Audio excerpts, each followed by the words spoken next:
Saya sering cerita ke orang-orang, kalau ada rapat ketahanan pangan itu yang rapat ya baik karena ngatur ketahanan pangan. Tapi yang enggak rapat nanam padi itu juga baik karena itu yang real mempertahankan pangan. Jadi kalau semuanya rapat, yang nanam padi siapa? Kalau yang semuanya nanam padi, yang koordinasi supaya dikirim kemana, diatur bagaimana, itu butuh rapat. Tapi real kebutuhan padi itu butuh penanam. Ini yang saya kagum dari pengurus PBNU. Jadi ada beberapa kiai itu yang enggak pati rapat di kantor seperti saya. Tapi saya ini selalu mengajarkan kitab risalahnya Basim Asy'ari tentang ahli sunnah wal jamaah. Sehingga anggap saja saya ini nanam padi tapi tidak ikut rapat ketahanan pangan. Dan itu harus dianggap lazim saja dalam perbedaan-perbedaan itu. Saya meneruskan cerita ilmu usul fikih yang diceritakan Gus Yahya, juga tadi diperjelas oleh Kiai Haji Syukron Mahmud.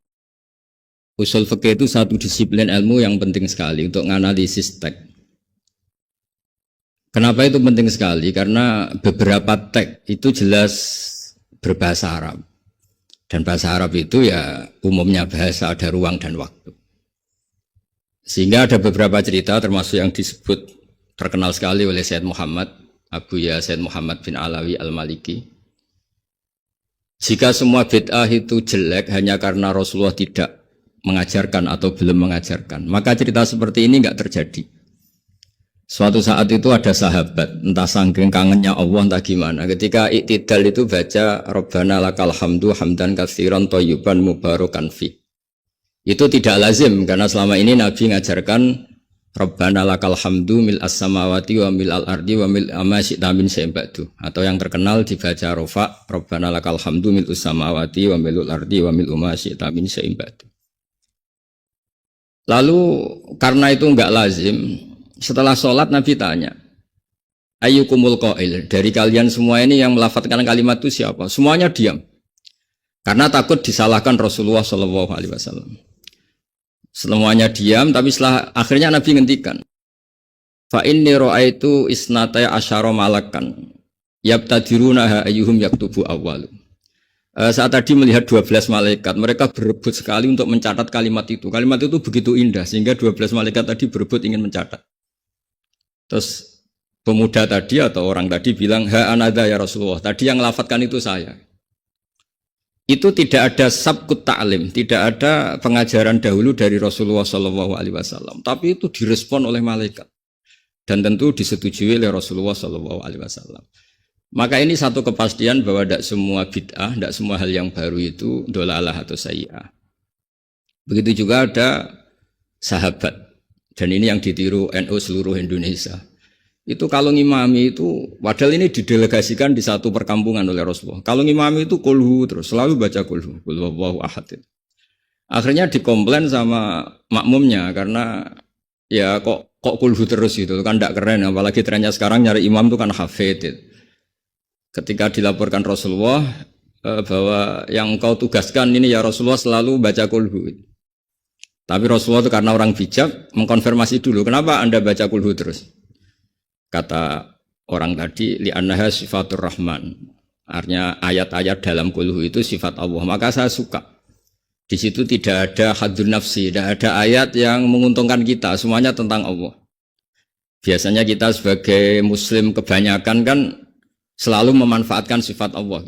Jadi enggak rela lah kalau Allah nganggur itu. Misalnya kita bilang inna wa ala kulli syai'in qadir ya. Kalau engkau qadir ya jadikan saya bupati, wakil presiden atau gubernur gitu. Kalau Allah mujib ya kabulkan saya ingin jadi orang kaya, kan Allah itu enggak boleh lah, sifatnya nganggur itu enggak boleh. Mesti perasaan manusia itu gitu. Nah, di kulhu itu tidak ada itu semua, hanya nerangkan sifat Allah Ta'ala yang nafsaniyah, yang tentang Allah. Apa jawabannya Nabi? Kata Nabi, barusan malaikat Jibril datang ke saya memberitahu bahwa Allah mencintai kamu karena kamu mencintai surat Ikhlas, surat kulhu. Itu artinya apa? Juga ada sabkut ta'lim. Bahkan terkonfirmasi dulu, Nabi mengiyakan setelah tanya. Nyatanya itu dibenarkan. Jadi ada sekian bukti bahwa ubudiyah atau ibadah atau perilaku sosial yang tidak ada sabkut ta'lim, tapi kemudian Nabi membenarkan. Cerita ketiga, saya ini keluar dari yang saya bayangkan itu kan ya cerita-cerita nuzulul Quran, tapi sebagai adaban sama Kiai Haji Syukron Makmun yang cerita usul fikih saya teruskan. Memang tadi Gus Yahya juga cerita sanad. Saya ngaji di Kiai Haji Maimun Zubair dan bapak saya seorang hafidz juga ajar. Kiai Maimun itu putra Mbah Zubair. Mbah Zubair itu dulu pakar usul fikih. Beliau dulu ngaji sama Mbah Fakih Mas Kumambang, dulu wakil Rais Akbar. Kiai Fakih Mas Kumambang ini angkatannya Mbah Hashim ketika ngaji di Sayyid Abi Bakar Sato. Ngaji Syekh Mahfud dulu, Syekh Mahfud Termas. Syekh Mahfud Termas ini ngaji sama Sayyid Abi Bakar Sato. Sayyid Abi Bakar Sato ngaji sama Sayyid Zaini Tahlan sampai Syekh Utsman Ad-Dimyati sampai musalsal ila Rasulillah sallallahu alaihi wasallam. Sehingga ketika Pak Syukron Makmun cerita usul fikih, saya terus menjadi ingat ketika ngaji Jamul Jawame, ngaji Lubul Usul, beberapa kitab yang menjadi keharusan untuk meneliti tek-tek Quran hadis. Cerita ketiga, dan ini terakhir karena apa ya, selain materi saya juga nggak yang saya bayangkan ya, memang saya tidak bisa datang ke sana. Ketika Rasulullah SAW cerita, saya melihat surga, kemudian dengar derap sandal itu, sandal klompen itu. Terus Nabi tanya, ini sandal siapa kok sudah di surga, suara siapa? Dijawab itu suara Bilal. Ya. Walhasil terus Bilal ditanya, kenapa engkau begitu cepat masuk surga? Apa resep kamu? Saya tidak pernah wudhu kecuali setelah itu saya sholat. Akhirnya jadilah syariat sunat rokatail wudhu. Ada sholat sunat disebut sunat rokatail wudhu. Dan lagi-lagi dibenarkan oleh Rasulullah SAW. Sehingga cerita-cerita seperti ini mengilhami semua kreasi-kreasi ibadah yang tidak mahdhah dan tidak merubah pakem dari kaidah yang disebut Rasulullah SAW, maka itu disebut bid'ah hasanah. Dari segi baru bisa disebut baru, tapi dari segi sesuai al-qawaid al-muqarrarah tetap disebut itu hasanah. Sehingga Islam ini ittasa'afakuh, Islam ini cakrawalanya luas sekali. Sebab itu ketika Rasulullah SAW intaqala ila rafiqil a'la, ya, bahasa halusnya wafat itu intaqala ila rafiqil a'la. Ada khilafah yang dipilih konsensus, yaitu Abu Bakar As-Siddiq. Ada khilafah yang ditunjuk, yaitu Umar bin Khattab. Ada khilafah yang ditentukan ahli syura, yaitu Utsman bin Affan. Ada khilafah yang dipilih lagi oleh syura, yaitu Sayyidina Ali karramallahu wajhah. Dan semuanya itu juga akhirnya ijtihad. Dan ijtihad itu sangat luas di ranah usul fikih. Saya beri contoh misalnya dulu sahabat begitu mencintai Madinah karena itu Madinah itu Rasulullah SAW. Muhajiru Rasulullah, tempat hijrahnya Rasulullah. Tapi Sayyidina Ali itu akhirnya pindah di Irak, di Kufah. Karena beliau ingin nasrul ilm. Jadilah Kufah melahirkan Baghdad yang menjadi Qubbatul Islam. Di situ lahir ulama-ulama top termasuk Sultanul Ulama Syekh Abdul Qadir Jilani. Imam Syafi'i pernah hidup di Baghdad. Semua ulama besar pernah hidup di Kufah, di Basra, di Baghdad. Sehingga di Kufah zaman itu jadi markazul ilm. Di Basra juga sama jadi markazul ilm. Lahirlah Hasan Basri, lahirlah ulama-ulama. Karena barokahnya nasrul ilmi yang digerakkan Sayyidina Ali karramallahu wajhah. Tapi banyak juga orang yang nggak ingin Madinah itu kosong. Lahirlah Imam Malik yang nggak pernah meninggalkan Madinah. Nah, sisi pandang yang berbeda ini ya karena barokahnya usul fikih, ada illatul hukmi, ada alasan kenapa hukum ini terbentuk. Sehingga barokahnya pemikiran-pemikiran itu kita tidak pernah kering, nggak pernah nggak punya pakar-pakar usul fikih yang saya tahu, misalnya Mbah Zubair punya murid Kiai Haji Sal Mahfud yang ngarang kitab Thariqatul Fusul. Itu juga berkat beliau ngaji sama Mbah Zubair, zaman itu ngaji Jamul Jame, ngaji Lubul Usul.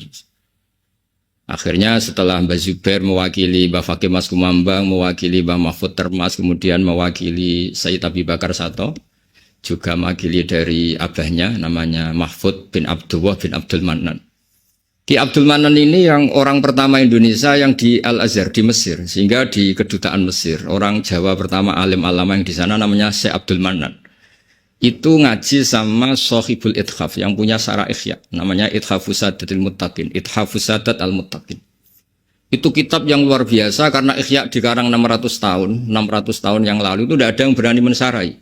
Dikarang oleh Hujjatul Islam, kitab legenda. Itu yang menyarai pertama adalah Said Murtado Az-Zabidi, gurunya Ki Abdul Manan. Ki Abdul Manan itu mbahnya Syekh Mahfud. Jadi Ki Abdul Manan punya putra Ki Abdullah, punya putra Ki Mahfud.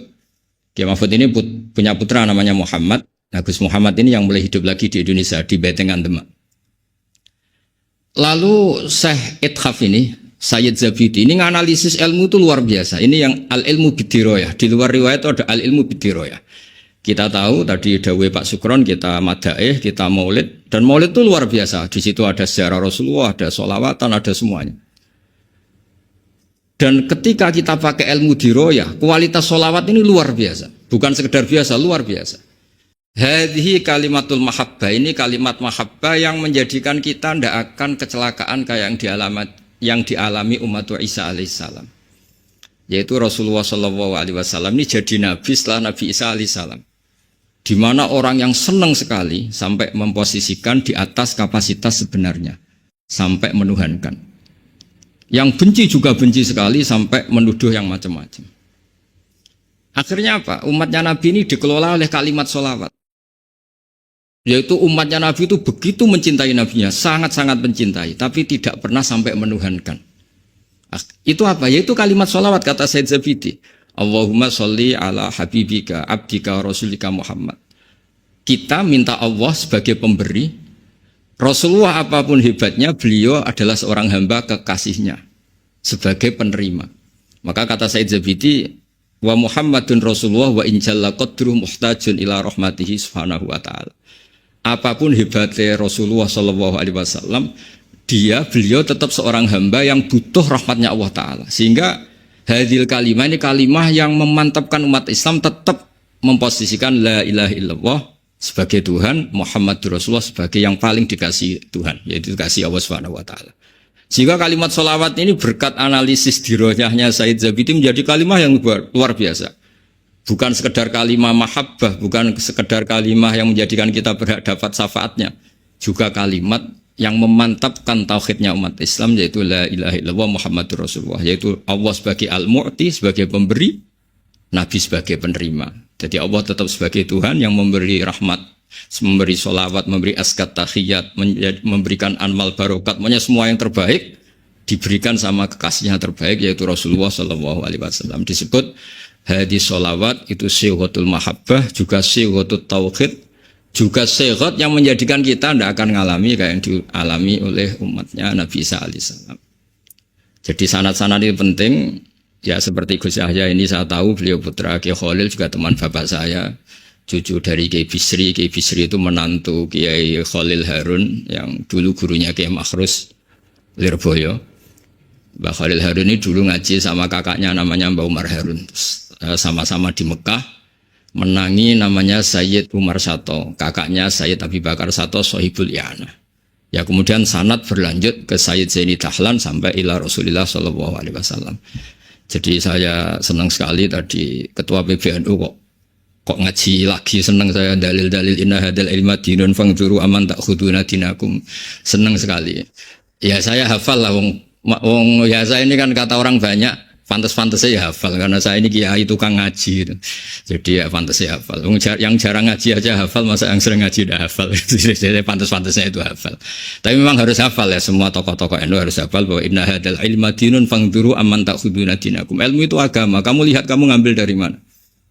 Dulu Imam Bukhari itu kalau mau ngajar, mau ngaji atau mau ngambil ilmu atau mau apa saja. Karena ngajar juga harus memberikan pada yang kompeten, mengambil ilmu juga harus ngambil dari yang kompeten. Itu dulu cerita semestinya itu khimar, tapi di Jawa diganti ayam, tidak tahu saya. Pergantian itu karena orang Jawa lebih gampang. Diganti ayam cerita di Jawa, sebenarnya itu khimar. Khimar dipanggil sama syekh, ya entah pakai rumput atau apa, terus datang khimar itu. Setelah datang dipegang, terus kata Imam Bukhari, ini bohong pada khimar, ini enggak berhak jadi guru saya, ini bohong sama hewan, berarti enggak sikoh. Terus orang Jawa mencontohkan ayam. Ayam dikurkuri, dirayu pakai jagung, terus datang dipegang. Itu sudah menggugurkan kredibilitas seorang rawi karena bohong sama hewan. Apalagi bohong sama manusia, apalagi bohong sama seluruh rakyat Indonesia, itu nggak akan jadi gurunya Imam Bukhari. Ya tapi alhamdulillah kita akan tidak ingin jadi gurunya Imam Bukhari, jadi ya sudah tidak perlu sikoh yang dengan standar seperti itu.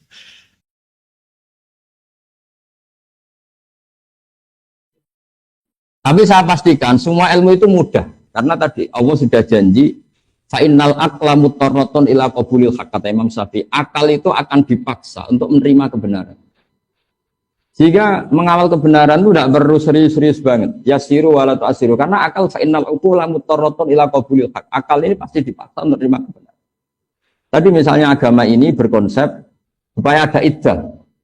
Orang pasti tahu kenapa butuh iddah. Karena nanti kalau ada bayi, itu bayinya siapa? Produknya siapa? Tanpa ada iddah, ditakutkan ada ikhtilatul ansab.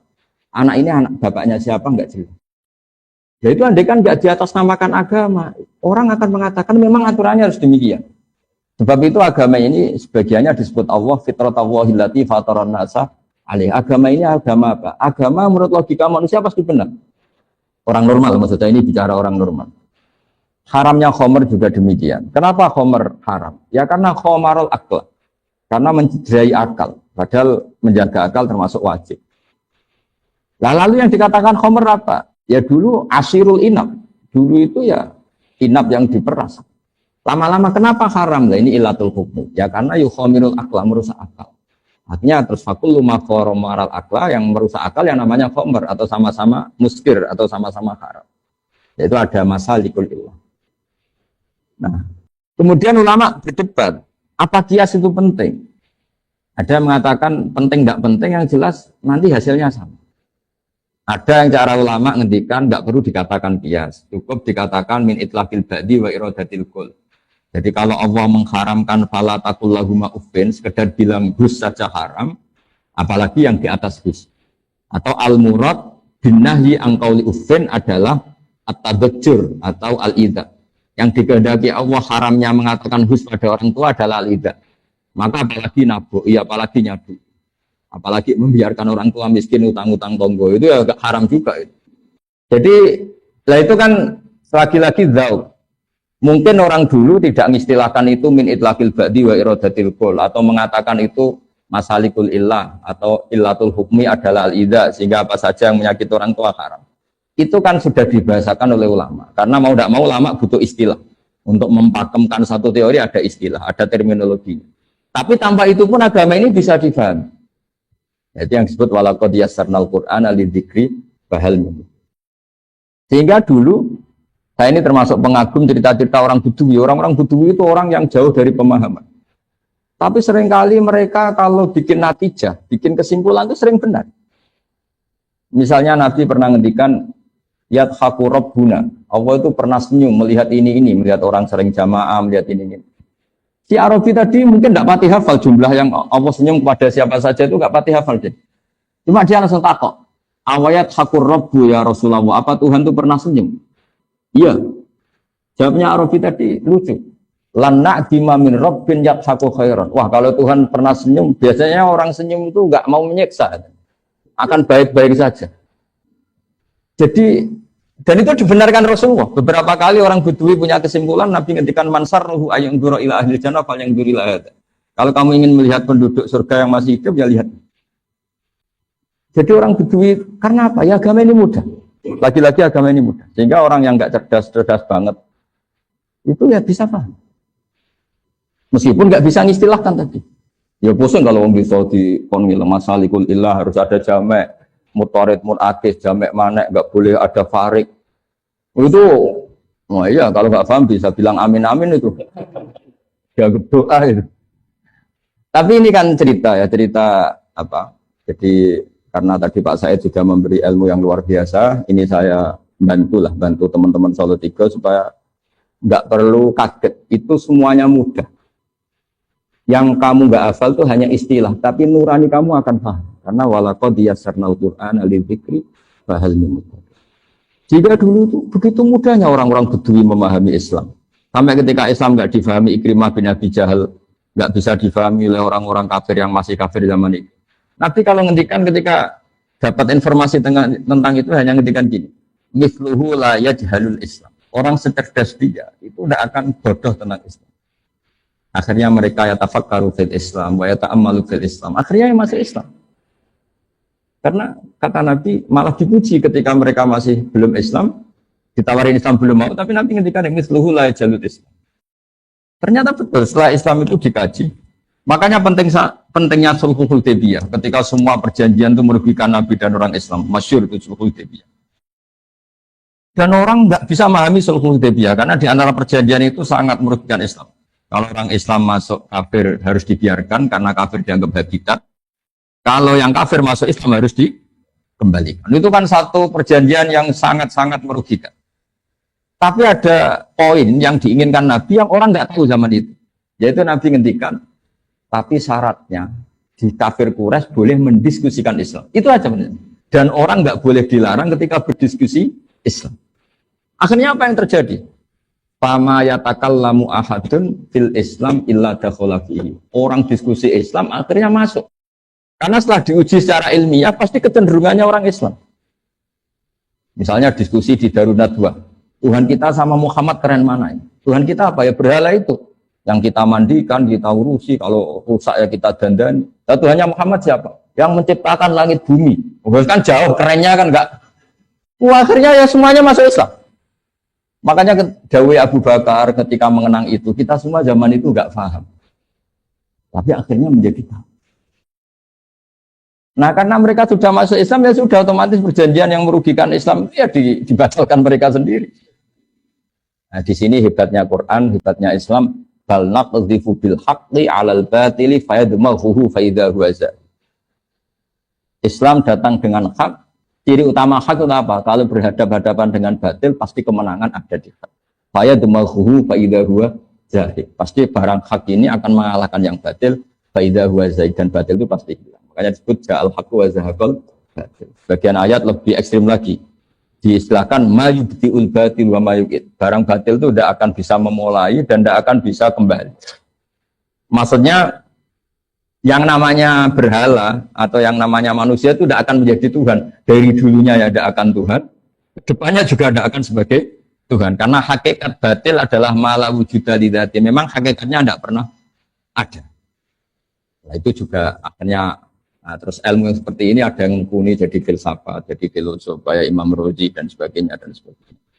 Jadi saya mohon semohon-mohonnya sama semua pendengar bahwa saya benar-benar kagum sama Profesor Said dan memang harus seperti itu. Maka istilah-istilah terminologi itu pakai. Orang itu mau belajar. Dan nanti kitab-kitab yang nggak punya itu Pak Ketua MUI itu nanti tanya saya, nanti tak terangkan yang mudah ya, pakai bahasa Solo 3 aja lebih gampang. Tapi saya pastikan kalian semua tidak usah kaget, tidak usah apa, karena tadi semua yang ditulis ulama dengan bahasa masing-masing itu sebetulnya sesuai fitrah kita, sesuai dzauq salim kita. Sehingga sudah saya jelaskan berkali-kali, dulu banyak orang Bedui itu mukhotobah dengan Nabi, muhawarah, itu akhirnya paham. Karena agama ini sesuai al-fitrah as-salimah, fitrah tawwahillati fatarana. Jadi seperti ketika Nabi melihat perempuan yang sedang menanak nasi lah, kalau bahasa sini mungkin, ketika apinya mau padam itu kan, terus sekarang disebuli, kalau bahasa Solo 3 disebuli supaya cepat naik apinya atau cepat membara.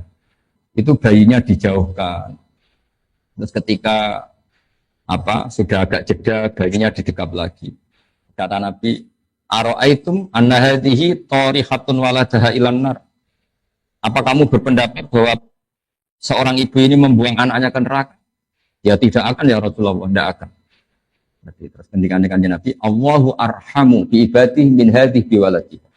Allah lebih rahmah kepada hambanya daripada si ibu ini dengan, itu sahabat senang semua.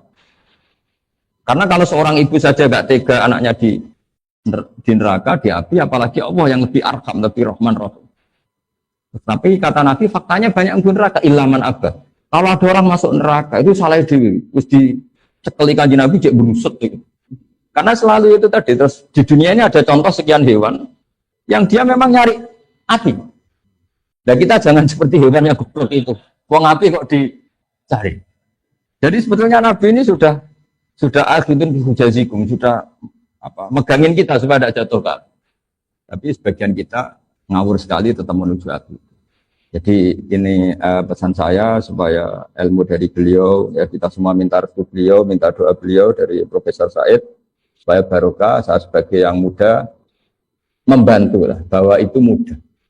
Karena tadi walaqad yassarnal Qur'ana lidzikri fahal mimudzakir. Jadi meskipun fa'il itu didefinisikan al-fa'il wa al-ismu al-marfu alladzi alladzi sebenarnya al-ismu al-marfu, terus yang dirofakkan oleh fi'ilnya atau oleh isim sifat atau oleh isim fa'il. Itu kan kayaknya susah, tapi orang Arab ya sudah bilang ja'a zaidun. Jadi misalnya al-ismu al-marfu al-madhkuru qablahu fi'luhu ya. Kalau dalam jurumiyah, tapi kalau di alam alfiyah tidak harus fi'il, tapi termasuk isim fa'il. Kelihatannya kan susah, tapi setelah kita ngaji ya orang Arab tetap bilang ja'a zaidun, ra'aitu zaidan. Tapi kalau ketika mau nerjemahkan al-ismu al-marfu'u al-madhkuru qablahu fi'luhu, itu kan kalau maknanya bingung, isim yang dibaca rafa yang sebelumnya disebutkan katakan fi'ilnya. Oh, itu kan kayak bulat. Jadi ya sudah, tapi lama-lama prakteknya ya gampang. Makanya terus orang Arab kadang pakai mausu'ah. Mausu'ah itu ya pokoknya ngono. Di bang latihan bahasa Arab Indonesia kesuwan kon kerja ning Arab Saudi sak tahun mulai bahasa Arab. Karek dadani sithik-sithik nahu sorope gitu. Tapi kalau pinter bahasa Arab kan udah. Ya karena tadi walaqad yasanal Qur'ana lidzikri fahal mudzakir. Saya kira demikian. Terima kasih. Assalamualaikum warahmatullahi wabarakatuh. Bismillahirrahmanirrahim. Sebagaimana yang dikatakan Pak Said, dan semoga ini jawaban terakhir karena ini sudah capek ini. Kalau semangat kok terus ternyata nggak paham karena capek itu. Realistis saja lah, karena kita mungkin wadahnya tidak luas-luas banget. Daripada nanti meluber kemana-mana malah gak jelas. Apalagi Pak Said tadi bilang ini mukaddimah. Gini ya. Agama ini kan sudah proporsional. Jadi misalnya korban udhiyah dalam mazhab kita kan tidak wajib. Tidak wajib, dan kita punya tradisi i'ta'us syai' haqqahu atau tanzilus syai' manzilatahu. Ya sudah, kalau ingin udhiyah dia monggo beli kambing, beli sapi. Tapi kalau orang itu ingin bersedekah dengan nilai kambing 3 juta, ya monggo sedekah saja ke fakir miskin. Tapi tetap saja jangan katakan bahwa uang ini pengganti udhiyah. Itu nanti terlalu musyarrek. Kita akan dituduh sebagai musyarrek, bikin syariat baru bahwa korban boleh pakai uang. Karena pikiran udhiyah dikatakan doha itu menyembelih. Uang kan nggak bisa disembelih, jadi ribet kan. Boleh udah usah berpikir mengganti itu. Bukan levelnya lah ketua MUI kalau tiga istihad itu. Jadi bisi saya, ngerayu saya supaya ngikuti istiadat dia. Ya, mau lah tua saya kok. Ya fitnah. Artinya gini loh ya. Kalau misalnya ada seseorang yang nuraninya ingin lebih bersedekah dengan uang, dia monggo. Tapi tidak perlu diistilahkan pengganti kurban. Yang kurban dia monggo. Mungkin sebagian mereka juga kalau makan sudah biasa, beli pecel biasa. Mungkin yang luar biasa itu makan daging. Jadi ya sudahlah. Jadi fikih ini luas. Itu kan seperti banyak cerita ada orang yang mau haji, pas mau haji mau dibayarkan ibunya sakit. Daripada dipakai haji yang kewajibannya alat tarohi, yang mendingan untuk ibunya yang kewajibannya fauron sekarang juga karena sakit kritis. Agama ini dari awal kan mensyaratkan atau mengharuskan atau menyarankan, terserah lah istilahnya itu al-aham fal-aham, prioritas kemudian prioritas. Ya sudah, tidak perlu diistilahkan pengganti-pengganti itu. Ya sudah, kalau melihat maslahatnya itu sedekah uang ya sedekah aja, tapi tidak usah dikatakan itu pengganti kurban. Nanti ada fikih baru namanya fikih Solotigo, ribet lagi nanti. Jadi ya yang rileks saja lah. Itu kan sedekah itu pilihannya banyak. Uang ya sedekah, pakai beras ya sedekah, mungkin pakai pulsa juga sedekah. Ada orang itu kemarin itu ada orang yang sering ngaji pakai streaming gini. Mintanya enggak sedekah uang. Coba saya kasih kuota 150. Jadi sedekah itu banyak, tapi tidak perlu dikatakan satu mengganti yang satu karena fungsinya beda-beda dan syiarnya beda-beda.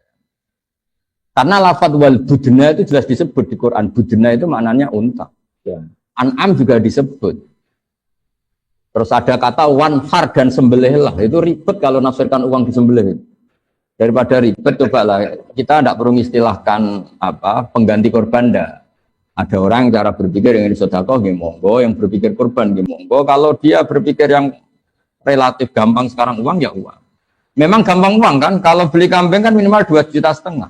Kalau Pak Ketua MUI hanya punya uang 500.000 kan mendingan sedekah uang. Kalau kambing malah tidak cukup. Jadi cobalah ini dipikir secara ringan tadi karena beliau sudah ngasih materi yang luar biasa. Saya terima kasih sekali sama Pak Said, kita semua istifadah. Selain dari seorang alim juga gurunya banyak. Akan zadana ilman ila ulumina, beliau nambah ilmu ke kita, menambah ilmu yang sudah ada pada kita. Yang jelas jangan ada tradisi musyarrah. Artinya kita bikin aturan baru. Aturan yang sudah ada ini sudah cukup mengantarkan kita ke surga. Imatatul adza anitorik ya sedekah, menyingkirkan sakit dari jalan. Bahkan takufus syarra anin nas juga sedekah, tidak bikin hoak, tidak bikin fitnah, tidak melukai orang lain. Kalau kita yakin sebagai orang yang kena Covid, yang mengisolasi diri supaya nggak kena orang lain itu juga sedekah karena takufus syarra anin nas. Semua potensi kejelekan kamu jangan menimpa orang lain itu juga sedekah. Sehingga orang kalau bawaannya baru akan emosi karena sedang tidak punya uang, awan-awan. Siang-siang sebaiknya nggak usah keluar rumah. Karena bawaannya sinis pasti itu. Makanya di hadis ada aturan layak dilqadi wa huwa khutban. Seorang pemimpin tidak boleh bikin keputusan ketika marah. Artinya di kehidupan kita juga gitu. Jangan ketemu orang ketika temperamental, jangan ketemu orang ketika tidak fit. Karena nanti bawaannya itu sengak, marah, sinis. Ketemu orang ya pas gini ya. Ini Pak Tomuin. Habis mandi, hidup baru happy, jauh dari istri. Aman ya sudah. Jadi intinya sudahlah kita tidak usah jadi musyarek. Syariat yang diajarkan Allah ini sudah luar biasa. Bahkan sudah diumumkan al-yauma akmaltu lakum dinakum. Agama ini sudah sempurna, tidak perlu kita tambahi, tidak perlu kita kurangi. Karena tadi untuk menganalisis itu cukup pakai ilmu. Sekali lagi terima kasih sama Profesor Said, semua sama Pak Irfan Hilmi semuanya. Saya sekaligus pamit. Sebenarnya yang nutup moderator, tapi saya juga menutup diri saya sendiri. Saya kira demikian. Assalamualaikum warahmatullahi wabarakatuh.